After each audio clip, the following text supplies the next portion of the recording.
I'm going to lose my goddamn mind. And it's not even like a good argument. It's not even about Mahomes or Lamar Jackson. It's about using PFF as the answer for that. Whereas like Derek Carr, right now, Derek Carr on PFF is graded above Lamar Jackson, Patrick Mahomes, Matt Ryan, Sam Darnold, Phillip Rivers. Is Derek Carr at a top 10 quarterback right now? Brian? No. Okay. Stompy, real quick. The last time I did this live, things have changed. It doesn't have the go to YouTube type. Yeah, it does. It goes link here. If you go up there, it says view on YouTube. I got edit, and then I can. You got edit, remove, view on YouTube. No, I've got edit and end broadcast. No, click the S okay. I got top there. I got you. I just found it. Thank you. Thank you, sir. Okay.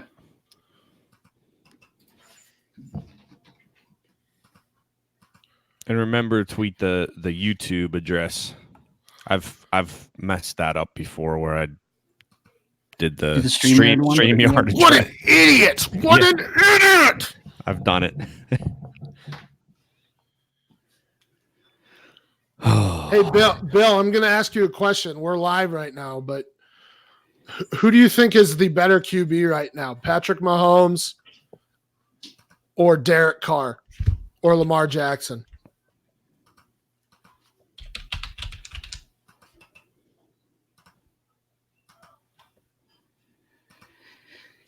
It's got to be Derek Carr.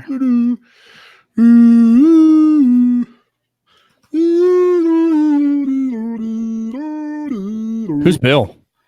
Super Duper Flex. Super Duper Flex. What's up, Bill? I wasn't sure which Bill. You're such an asshole, Bill. God damn it.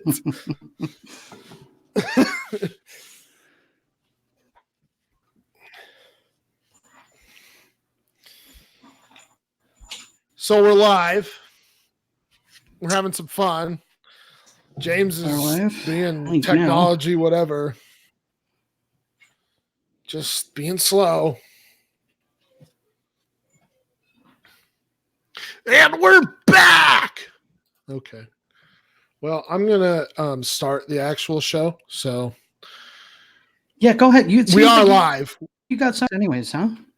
No, I'm not going to discuss it unless John gets in here and starts spouting nonsense. We're back.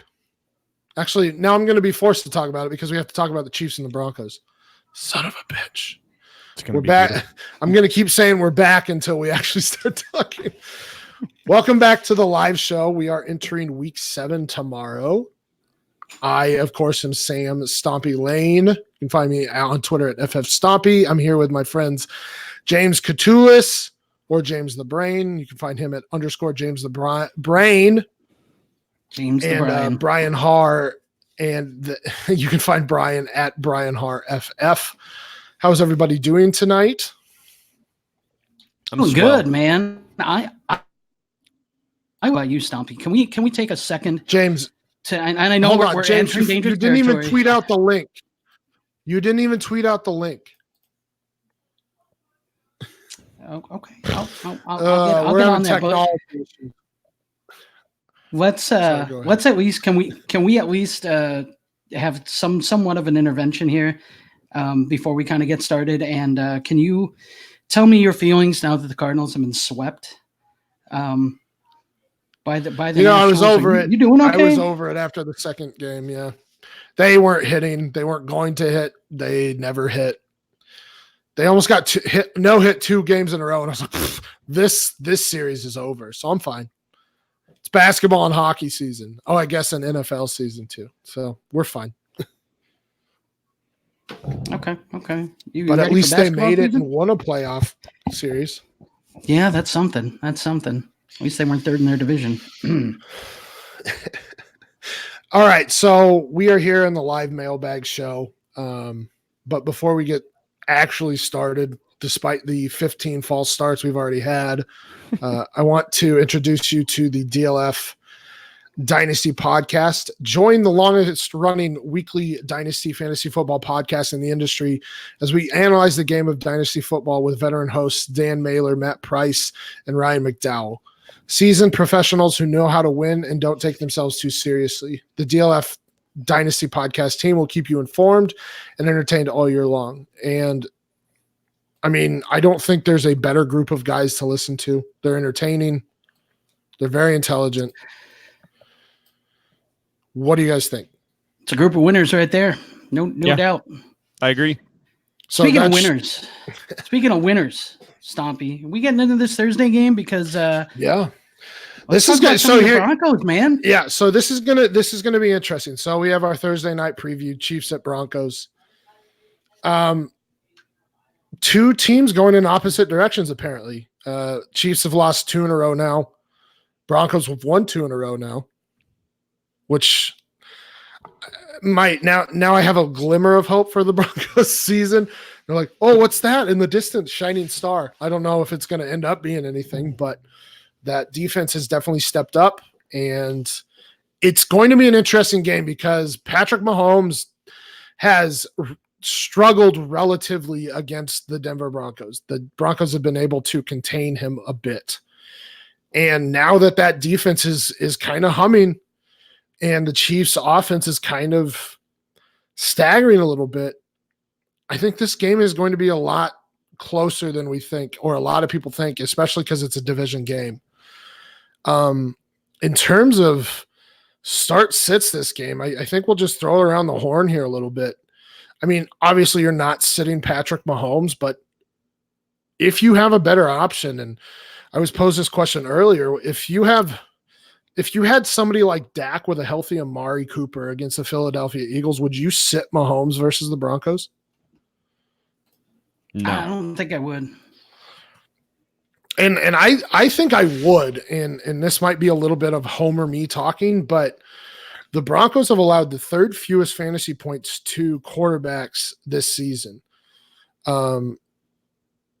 And they've basically been the 3rd best pass defense in the league behind, obviously, San Francisco and New England.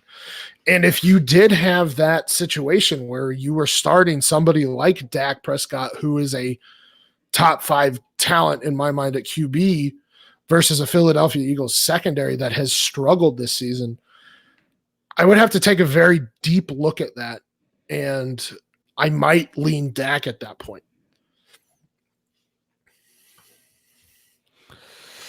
Okay, so these two specifically, I guess I could see it. Well, let me ask you this, okay? Just out of curiosity. So, we're looking at the matchups, and obviously this week, we're sitting here contemplating who you would start Mahomes over, who you would start over Mahomes. Let's start by looking at the matchups. And this week, one happens to belong to the Arizona Cardinals.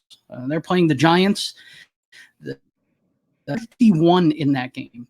Would you consider starting Kyler Murray after 2 straight wins? And he's actually really put up some good numbers. Would you consider starting him over Patrick? Is it because Dak is that you would consider that?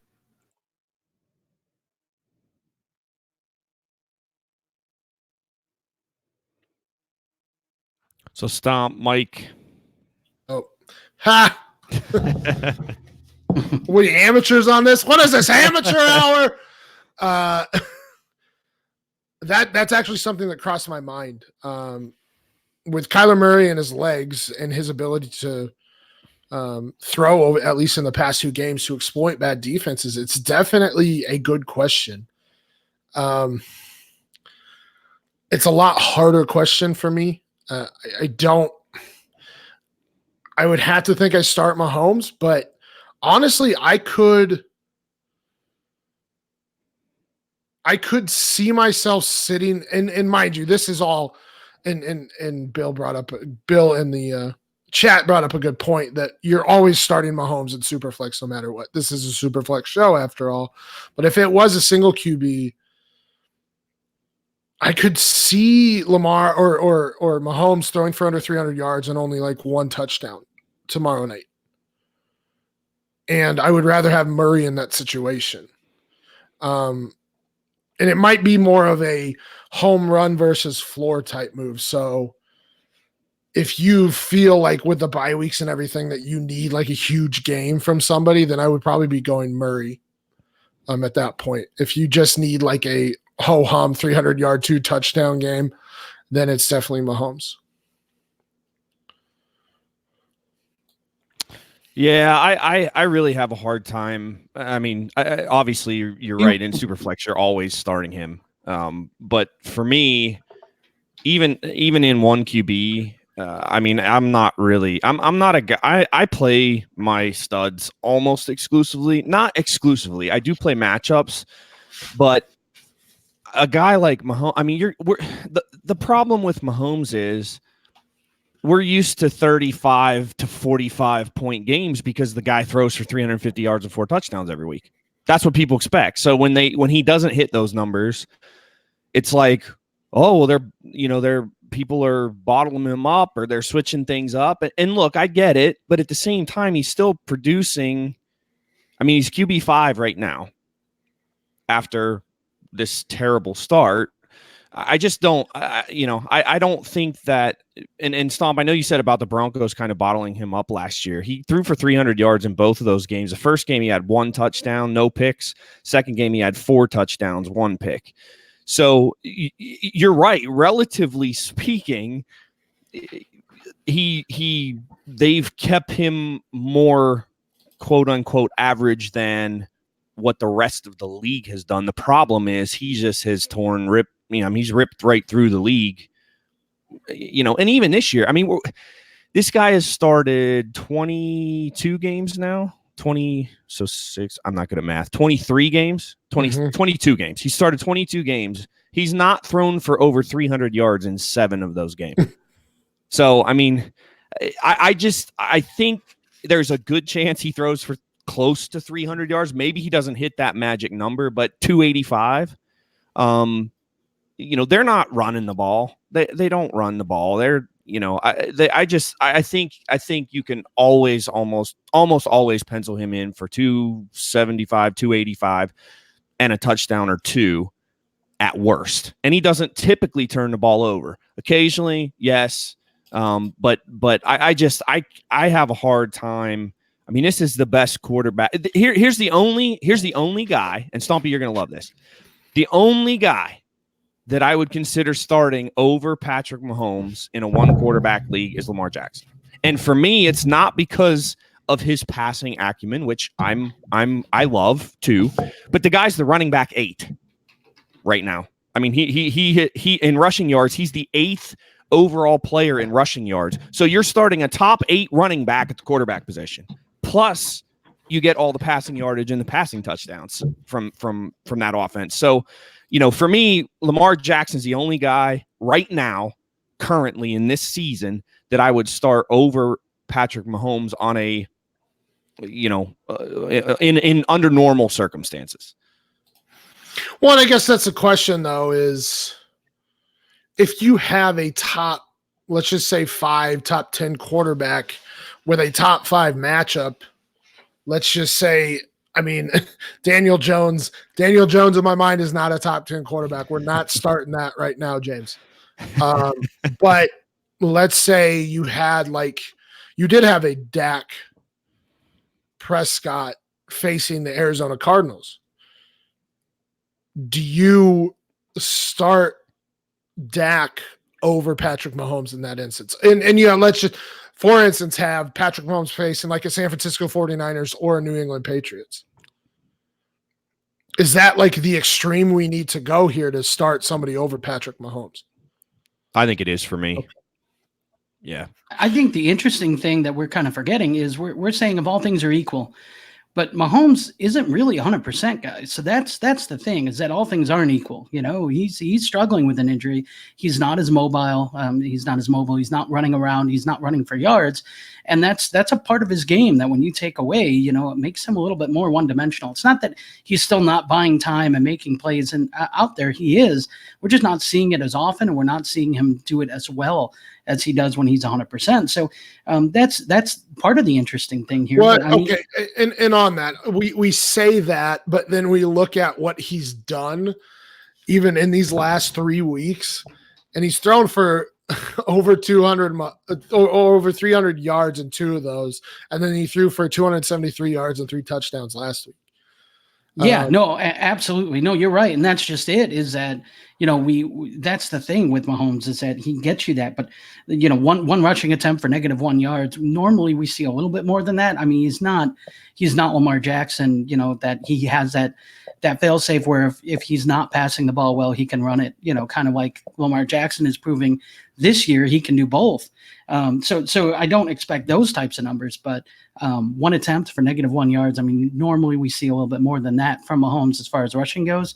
So I think that being said, it makes him a little bit more beatable. And I'm not saying that, he's, that this is, a red light, or, we have to start looking to bench him. But it is interesting in a tough matchup on a Thursday when he's not 100%. He doesn't have, he's got a few days really to get healthy. It's interesting. It's not a great situation. Kansas City could have used a full week to get him ready and to get him prepared. And then, this Denver defense has been really good, especially these last couple of weeks. So it's going to be an interesting matchup. I cannot wait. It sounds like Drew Lock is getting closer and closer to coming back, Stompy. I cannot wait for him to come back and them to have to make the decision between Flacco and Drew Lock, because I don't think Flacco's very good. So that's just me. That's just me. I'm sure right. John would argue with me. We do have a question in the chat, but let's get through these start sits for Thursday night. So obviously Patrick Mahomes is going to be an auto start, except for in the most extreme of circumstances, especially in Superflex. Who else do we like in this game? I think Courtland Sutton has to be a start here, a green light. That secondary for the Chiefs has not been great. Emmanuel Sanders sounds like he's going to play, but I'm not 100% trusting that knee. So I think Courtland Sutton is a must start. I would say that Emmanuel Sanders is a green light here, or a yellow light here, just because of that knee. Here's what we'll do. We'll go through both teams. So I think Flacco's a yellow light. He's probably a bye week streamer / QB2 in most leagues. So he's a yellow light for me. I don't know if you guys disagree, but Kansas City Chiefs defense has really not been good this season. Patrick Mahomes seems to have to drag them kicking and screaming to a win. Joe Flacco's a fine start. I think Philip Lindsay's got to be a green light here. Philip Lindsay's been a monster again this season. Yep. Everybody thought that Royce Freeman was going to start taking more and more opportunities from him. And while Freeman has gotten his opportunities, Lindsay just looks like the better back again this season. He's another one of those extreme circumstance guys where if he's facing a good run defense like New England, I see sitting him. But other than that, he's involved in the pass game. He's running the ball double-digit times a game. He's efficient. There's no reason that you should be sitting him. It's really, really interesting too, Stompy. Some of the information I've been gathering, the Chiefs are letting up over 5 yards per carry on first down to running backs on rushing attempts. Insane. So I dug in a little bit deeper, and it's ridiculous. You should see the past 2 games where the Chiefs have lost. They've been out. The time of possession is almost 2-1 in those games, favoring the teams that obviously have won. And basically, they're running the ball. They're keeping the ball away from Mahomes and limiting his opportunity to beat them. And the Chiefs rushing defense has been so bad, especially on the right side. The right side has been terrible trying to stop the run. They're running right at Emmanuel Ogbah, which doesn't shock me as a Browns fan because I saw that happen an awful lot when he was in Cleveland. Even though I like the player, I really do. He's not good against the run. He needs help. He needs support there. I think Philip Lindsay's probably my start of the week in this game. He's my ultra green light, I guess. I would say I expect him to get a lot of work and to be efficient with it. So the Chiefs have allowed the 5th most fantasy points to running backs. Carlos Hyde just went for 116, which just absolutely what is going on there? But in each of the last 4 games, the Chiefs have allowed a 100-yard rusher. So yeah, I mean, definitely can see Lindsay getting over 100 yards, getting 5+ targets, and being a top 5 running back this week. Noah Fant is a good discussion point here as well. The Chiefs haven't been good against tight ends. They haven't been awful, but they haven't been good. They rank 4th in terms of fantasy points, which in any ordinary scenario would be terrible. But when you have the Cardinals ranking 1st and like allowing over 6 more fantasy points to tight ends than everybody else is kind of middle of the pack at this point. But yeah, I mean, they allowed Darren Fells to go for 69 nice yards, almost 100 over 100 yards to tight ends last week. They allowed Hawkinson to catch 27 yards and a touchdown. They allowed Darren Waller to go for 63 yards, Nick Boyle to go for 58. So they're not bad, but they're certainly not good against tight ends. Is Noah Fant an option this week, especially with the way he's struggled this season? Yeah, I mean, I don't feel really good about it, but I do think he's an option. He's probably a yellow for me. So he's a guy that's, if you need to play him, you can plug him in there, but I don't feel real great about it. I think, look, moving forward, I think Noah Fant's going to be really good. He's athletic. He's going to be a really good tight end and prove worthy of that draft capital for the Broncos. I just don't know that this season is going to be where it happens, or at least this early in this season. As we get later into the season and he gets more reps and he gets used to the speed of the game and all that fun stuff, I think he will start showing up more on the stat sheet. He only had 1 target last week, I think. So it just is. I do think he's playable. Because of the matchup here, but I also wouldn't get your hopes up for like a huge game or anything. If you can get, kind of mediocre numbers out of him this week, I think that's probably to be, that you'd probably be happy with that if you're starting Noah Fant at this point. What Brian just said, I think Noah Fant's going to be good this year. His struggles have just been kind of, it's tough to start him, but on a bye week, with bye weeks this week in a positive matchup, I wouldn't mind starting him if I had to. So yeah, I'm with Brian there. I think that's probably the way I'd approach that too.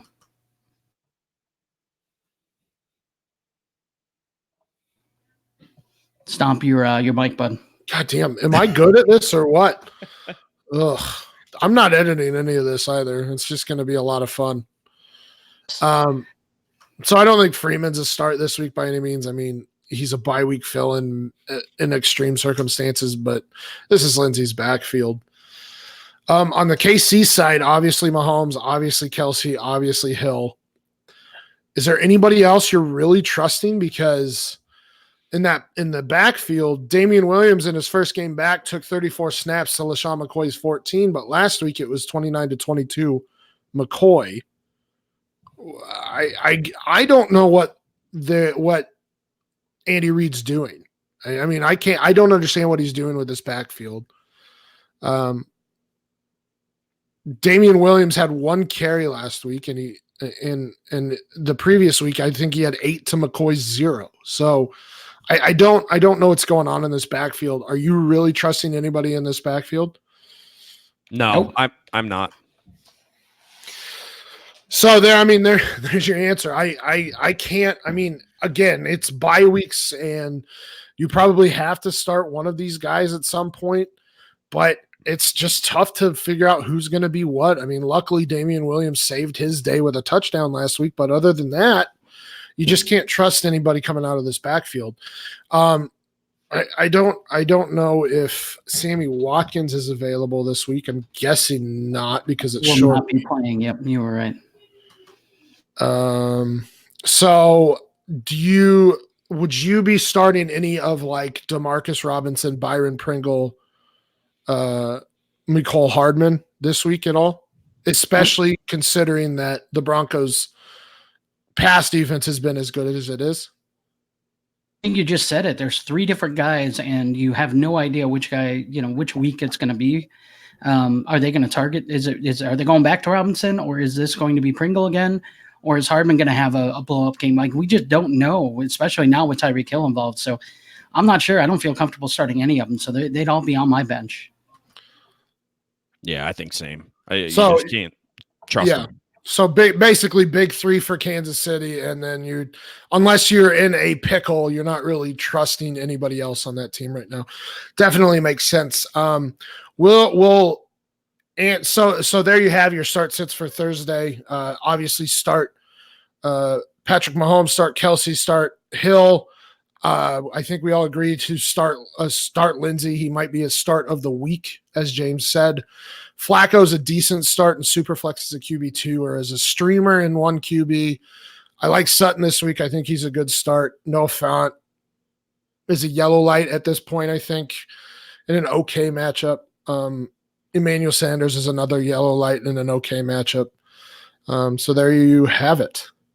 So we'll get into some questions from our viewers. Nick Choplick has a question for us. Sony, would you trade Sony Michel for McLaurin?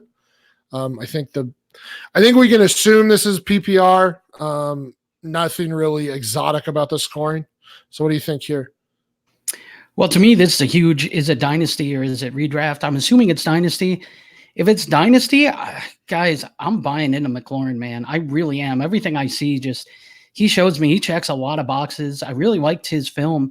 Even when I watched, his film, I was watching for Paris Campbell, McLaurin always jumped off the film at me. So I came away really impressed with him, and he was kind of a sleeper of mine. But when he went to Washington, it was kind of a tough draw for me to really rank him very highly. But he's looked fantastic. I really like what I see from McLaurin. I think moving forward, I think they've addressed their wide receiver 1 position. They have so many other holes on that team. I don't see them needing to make an upgrade there for a long time. So to me, it's McLaurin. Sony Michel right now, as high as I was on him this offseason, he really has struggled to break tackles. He's struggled to find a consistent role or any consistency in fantasy. While I still like him moving forward, it is alarming, and who knows what New England's going to do with their running backs on a weekly basis. So to me, it's McLaurin, especially in Dynasty. What do you guys think? Yeah, I agree. And for me, I think it's both in Dynasty and redraft. I mean, McLaurin's the wide receiver 14 right now, and he missed a game. So I mean, you look at his point production in PPR leagues, 23, 17, 19. He was off. Then he had his worst performance was 8. And then 26 this past week in week 6. So he's producing wide receiver 1 borderline wide receiver 1 numbers. And Sony has been disappointing this year. And I don't know that we can bank on a bounce back with him either. He just hasn't looked effective. They have Damian Harris in the waiting. I don't know. I'm starting to lean on getting out of my Sony shares altogether. So Nick, thanks for the suggestion. I may go offer a few Sony shares for McLaurin in my league. So I appreciate that. But yeah, I definitely think it's McLaurin here. In my opinion. So I agree, but I'm gonna argue for the other side here. So I think. So McLaurin, the issue with McLaurin right now is, do you think he can keep up his efficiency? I believe he has 5 touchdowns, which has to be near the league lead in terms of wide receiver touchdowns as a rookie in a, let's just call it a bad quarterback situation. And I don't know how much better it looks to get in the near future, because we saw Dwayne Haskins in 3 quarters against the New York Giants, who have a very vulnerable secondary, and he looked terrible. And he looked like he did in the preseason, like he's not ready for the NFL. And I think Jay Gruden, though I don't like it, tried to make a point there that he's not ready. So we'll see what happens. I don't think he's going to start the rest of the season unless they start on the last few games. But I think McLaurin this year in redraft, absolutely. Going into the future, it's a little iffy because, again, don't know what that QB situation looks like in the near term. Could Dwayne Haskins step up this offseason and become a good quarterback? Absolutely. And I think a lot of us assume that McLaurin is going to be Dwayne Haskins, I guess, safety blanket just because of their time together at Ohio State. But there's got to be a little bit of a concern with his efficiency, regression to the mean, and his quarterback situation in the future. On the flip side, it's not like Sony Michel has been awful this year. He just hasn't been involved in the pass game. He's getting double-digit touches. Oh, I think Brian got angry and quit. He rage quit on me. Done. That's it. He's done. But yeah, I mean, Sony Michel has 1 game of less than 15 carries. So he's had 5 of 6 games. He's had 15 or more carries. He's had 3 touchdowns as well. He's just not involved in the pass game. So his ceiling is limited, but he's going to be a solid option for you in the near term. And mind you, this is with Rex Burkhead. This is with Brandon Bolden, who, what in the hell is going on there? Like, I'm just going to start stealing touches from Sony Michel with Brandon Bolden on the goal line, and Tom Brady for that matter. And so he's doing this production with James White, with Rex Burkhead, with Brandon Bolden. So I think I agree that it's McLaurin, but there is something to be said that Sony Michel continues to garner touches, is getting work. It's just that he's not involved in the pass game, so his upside is very limited. Yeah, I would also say the problem for me with Sony Michel is that he's getting the work, he's getting the touches out of the backfield, and like you said, probably not much in the passing game, but he's getting the handoffs, he's getting the attempts. He's just not doing a whole lot with it. And that's my problem is when you see him, when you watch him run, it's just, he's not doing anything, he doesn't show any vision. He's running where the hole should be. It's like 3 yards in a cloud of dust. And there just isn't a lot that you grab onto and go, man, that looks good. He broke a few tackles. Like, he's not breaking tackles. He's not, he's not showing any vision, no cutback ability or anything. He's just kind of running into the line. And so to me, that's what's alarming is, I don't know. This isn't the same guy I saw last year. Last year, I didn't see that Sony Michel. This was the guy in the playoffs that was breaking tackles and running hard and finding the holes and hitting it hard and that sort of thing. And I just don't see that this year with Sony's game. I'm not sure why. But at any moment that, something could click and all this work he's getting could translate into, some real production on the field. So you're right. If he's going to continue getting work, all that needs to happen is that light needs to click. And, he just needs to perform a little bit better. And we saw last year he's capable of it. So that's a really good point, Stompy. That's something that if you trade him away, you're doing it at your you're basically saying that, the guy you've seen this year is going to be the guy moving forward, and not, he's not going to be able to revert to what he did last year. So that's interesting too, in my eyes. Yeah, and again, just to add on to my Terry McLaurin love here, I think we praise receivers oftentimes when, one of the really attractive things about DeAndre Hopkins is it doesn't matter who's throwing him the ball. He's also one of the best that's played the game, so it's like, hey, I get it. I'm not saying that Terry McLaurin is in that stratosphere, but we praise Nuke. We praise, you see what's happened to Juju. in Pittsburgh, and I love Juju, but you see what's happened there with bad quarterback play. This dude's got Case Keenum throwing him the ball, and Colt McCoy throwing him the ball, and Haskins throwing him the ball. So to me, like I'm excited about the prospect of, okay, look, the guy's the wide receiver 14 right now, missing a game, and he's playing with junk quarterbacks. So if they get a decent quarterback in there at any point in the next couple of years, I'm really excited about that, especially in Dynasty. I mean, that's fair. We're comparing the quarterbacks of Terry McLaurin, and let's just be realistic. Compared to the rest of the league, it's bad, and he's producing. So, by the way, Sonny Michel has 6 targets in the last 2 games. They're coming. He's taking them. He can do it. We saw it in Georgia.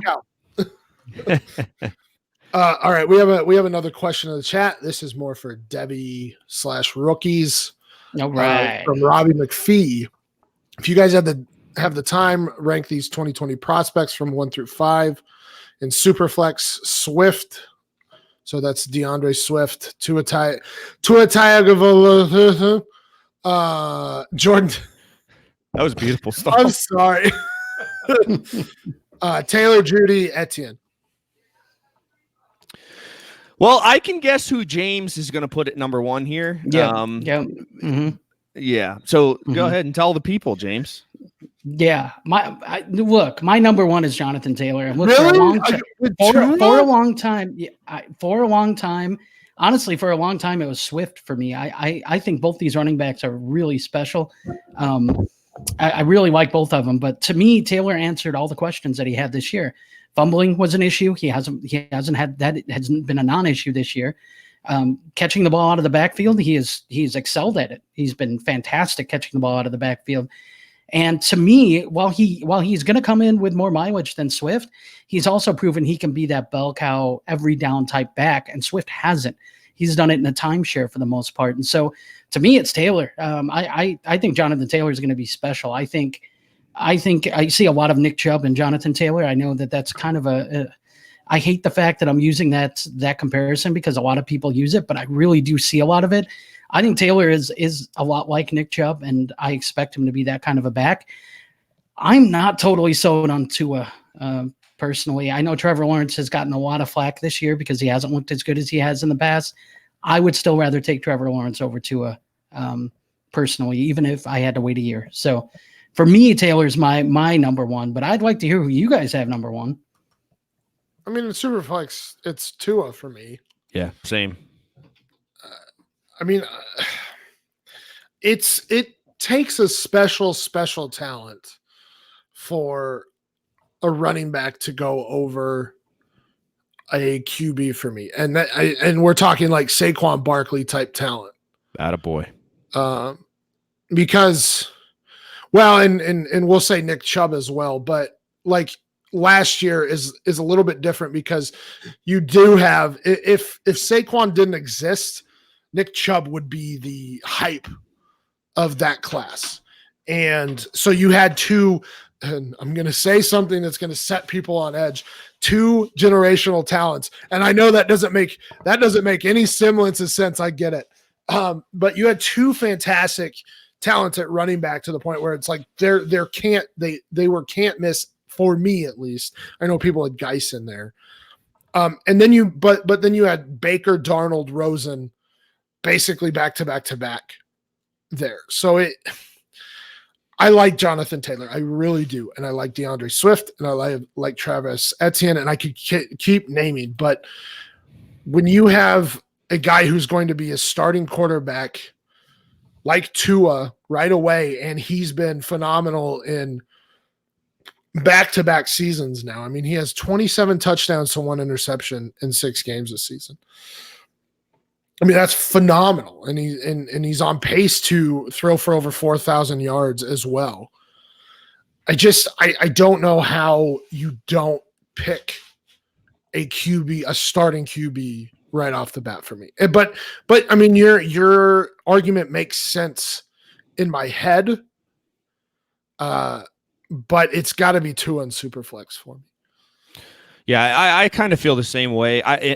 It doesn't have anything. And James, the one thing that I'll say, I mean, I really like Jonathan Taylor too, and I've seen him in person now twice. So, he's spectacular. He really is. He's a fantastic running back, and I think his game models really well to the NFL. I mean, I think he projects well to the league. So that's just kind of what I wanted to say on Jonathan Taylor, because I don't have a problem with you having him there. Just for me, it's exactly what Stom said. I just think quarterbacks, and especially, I mean, Tua is a good one. He's a good one. I mean, if you watch Alabama games, when Jerry Jeudy and Henry Ruggs and the rest of that receiving core is catching deep balls or even intermediate passes, I mean, it is absolutely in stride at full speed. They don't stop or make an adjustment on balls, period. I mean, he's putting them exactly where they're supposed to go not every single time, but more than he isn't, for sure. I mean, he just makes it look really easy. And I think that, I think that he's going to be drafted in the first 3 picks, probably the first 2 picks. And he's going to go be somebody's starter for the next however long. So that's why I'd have him above those running backs. Yeah, so he would be my one as well. And then are we going through the rest of the guys as well? Yeah, we probably should. So here's the rest of mine. So I have Tua 1. I have Swift 2, but it's very, very close with Taylor. And I think that's a pick 'em. And I don't have a problem with either of those guys going after Tua. And then I have Jerry Jeudy. And then I have Travis Etienne or however the hell you pronounce it. Here's the one thing I would say about this with Jeudy, though. I would probably, if I had a high draft pick, if I had a top 5 draft pick, I'd probably would take one of these other guys and try to trade back in and get Henry Ruggs at the end of the first round, because I think he's just as talented, just as explosive, and is going to be just as good in the league. So that's kind of my thought process with Jerry Jeudy. I like Jeudy a lot. He's fantastic, but there's some other receivers that should be available kind of towards the end of the round. So I might try to take one of those running backs early if I'm not getting Tua, and then trade back in and grab one of those other receivers, Laviska or Henry Ruggs. This class is just so deep. Yeah. Like, you're really, like, that's probably the best advice. If you're not going to get Tua in a super flex league, trade back, because we're forgetting about guys like Eno Benjamin, and Cam Akers has shown his old self from his sophomore season, or was it his freshman season? Freshman season, yeah. Yeah, his freshman. But he's showing his old self. Like, we're seeing, I mean, and then you have like Ty Johnson and Colin Johnson and Brian Edwards, like T. Higgins. Like, I mean, this thing, so it goes so deep into the second round that it's probably worth trading back, because maybe you get a slight downgrade at a given position, but you could also gain 2 players that make up for that. I guess I'm the same with you. I actually have Jeudy at 5, Etienne at 4. So I have Tua, Swift, Taylor, Etienne, Jeudy. It's really hard to rank these top guys right now, because they're all so good. For me, it's basically in Superflex, Tua is number 1, and then everybody else is kind of a jumble. Yeah, I'm going to go ahead and list my top 5 here, and we will have time to get into this kind of later. I don't want this show to become an entire debate on Devy guys when we have another question in here and some other stuff to discuss. But I will say Jonathan Taylor is my 1, and DeAndre Swift is my 2. I have Jerry Jeudy 3 with Tua 4 and Etienne 5. I am not sold on Tua at all. And again, we'll have time. I mean, the 3 of us are going to debate this over and over and over, I'm sure, in the off season and moving forward.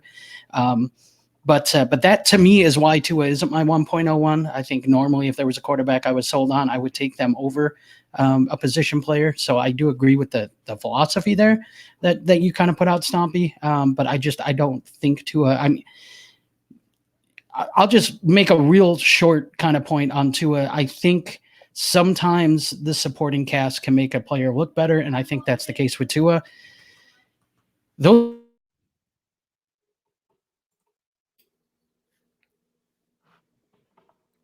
James, you muted for some reason. All right, guys. Sorry. Yeah, there it's back. That was weird. Anyways, just those receivers. I mean, Ruggs, Devonta Smith, Jalen Waddle, Jerry Jeudy, Shavers. They have so many receivers on that team those guys can make plays. And I'm not saying that Tua isn't making plays with them, but I just wonder if this guy goes to Miami, those receivers aren't what he's used to throwing to. That offensive line isn't what it is in Alabama. I'm curious to see how he would adjust to a team like that, because I feel like that's a team, it's going to be a team like that that's going to end up landing in services. So that's what concerns me moving forward. But anyways, those are my top 5. I think we all are pretty much have Etienne towards 4 and 5, and that's interesting to me because he's definitely a boomer bust prospect. But I think his lack of contribution in the pass catching game is probably what has scared me at least a little bit away from him. So. But yeah, I do think you're talking about Etienne. Sorry. Yeah. No, yeah, I agree, and that's really the only reason I have Swift above Taylor right now is because Swift has that 32 catch season. He has a 17 catch season, well on his way to another 30 catch season this season. But Jonathan Taylor is just a monster of a person. Like nobody can stop him. So honestly, with most of these running backs, I don't think you're really going to go wrong. But let's move on to another question in the chat from our own, the big Irish John McGlynn. He asks, in a win now dynasty team looking to solidify my roster and only need a running back to have a completely balanced roster, would you trade a 2021 for Mixon, Mack, or Fournette? If so, which one?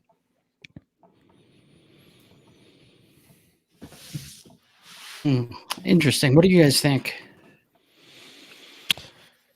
So it's a later first. Yeah, I mean, I probably would.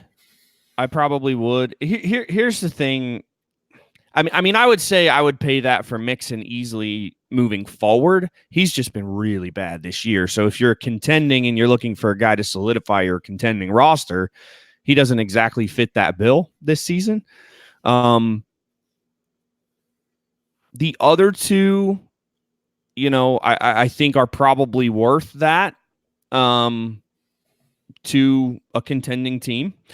So yeah, I mean, I think if I was trying to make a real push, I'd do it.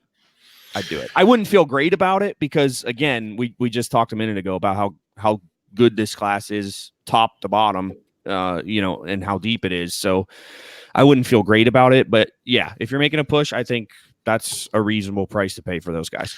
So I think Mixon's being misused under Zach Taylor right now.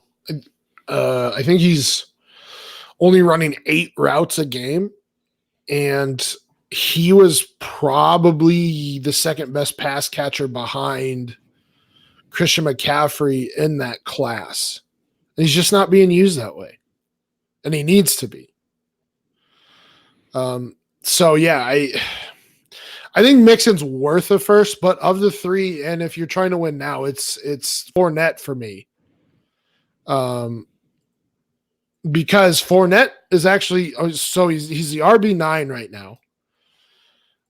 But he's involved in the pass game is the big thing. His lowest target total was 3 in week 4. In 5 of 6 games he's played, he's had 6 or more targets. And he's had double-digit fantasy points in every game this season. So, yeah, I mean, he's had 3 straight games as well of 20-plus attempts. So you're getting monster amounts of volume. And if you're in win now, it's got to be Leonard Fournette. Yeah, and the crazy thing about this is I mean, I don't know that a ton of us saw this coming in terms of the receiving work. I mean, obviously he gets the volume in the running game, but the receiving work has been a really pleasant change in that offense for him. So, but yeah, I agree. I mean, I think I would personally probably pay a 2020 first for any of those three if I was making a push and needed to solidify my roster. Having said that, I think the preference would be, again, given that you're trying to win this year, I think it's Fournette, then probably Mixon and Mac. Really? Wow. See, I'm that shocks me a little bit just because I think I'm higher on Mac than I think most are. I think I have more confidence in Mac moving forward than I do Fournette. At any point that ankle could become an issue again. I don't like trusting Fournette, especially if I'm trying to win it now. Like, I need somebody week in and week out that's going to be available, that's going to be there. And I think I would trust Mac to be that guy more than I would trust Fournette to be that guy. If I'm giving up a first this year and I'm in win now mode, I do think obviously I think Fournette's numbers have been better. That's such a scary proposition to trade away. I mean, we just went over the top 5 guys in the 2020 class. Well, at least, 5 of the top players in the 2020 class. There's so many more that we listed. You're giving up a chance to get one of those guys to win now. If you do that and Fournette hurts himself, man, like, you are really kicking yourself, aren't you? Yeah, I mean, I get it, but the amount of volume that he gets, like, and if you're in win now you're probably aiming at a later first round pick. And I think it really depends on what your philosophy overall is. Like, is it trying to compete every year forever, which I think is everybody's philosophy in the first place, or do you want to try and win now, and especially in those money leagues where you can pay for your next 5 years because you just won a league. I'm always for win now. I love rebuilds, I do, but if you can win it right now, I'm all for going for it. And I think Fournette, because of the volume, because of where the teams are at, I want Fournette. I'm taking that chance on Fournette, especially because he is among the league leaders in RB targets this season. Yeah, you make a lot of good points there too. I mean, that really makes a lot of sense to me too. If you're going to go for it, you might as well go for the guy that you think is going to put you over the hump. I guess if that's the case, if I come to that conclusion that Fournette's the guy that I would trade for, I probably wouldn't make the deal. I probably couldn't pull the trigger. Personally, and I know if you're in win now, that's you kind of want a piece. I guess I would just keep looking.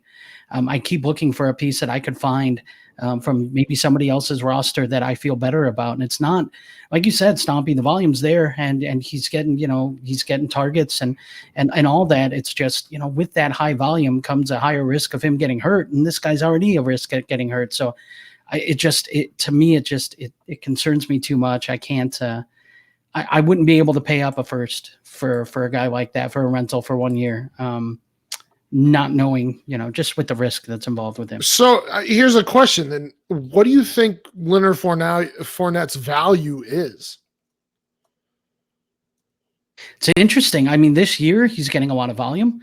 He's getting a lot of work in the pass catching game. But I mean, in the offseason, we were really worried about Fournette, weren't we? We're worried about the injury history. We're worried about his role in that offense. It didn't seem like he was getting along very well with front office or management or whatever. And so, so much can change in a year. I guess, to me, I still don't have confidence long-term that this guy can stay healthy.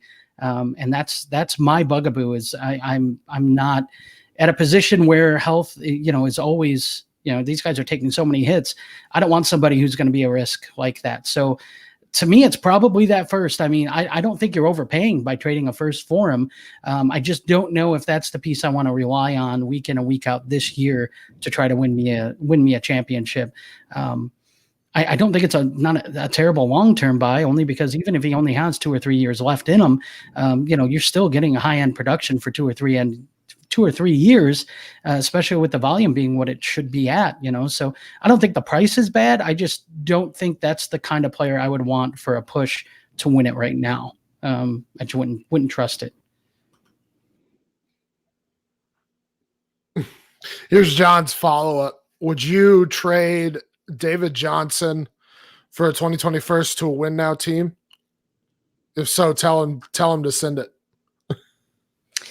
No, I have a little bit more faith in David Johnson than I do Leonard Fournette. So if John wants to negotiate, he can come on air and do it. Dang it, he doesn't have to do it through the chat. So McGlenn, we'll be podcasting later. All right.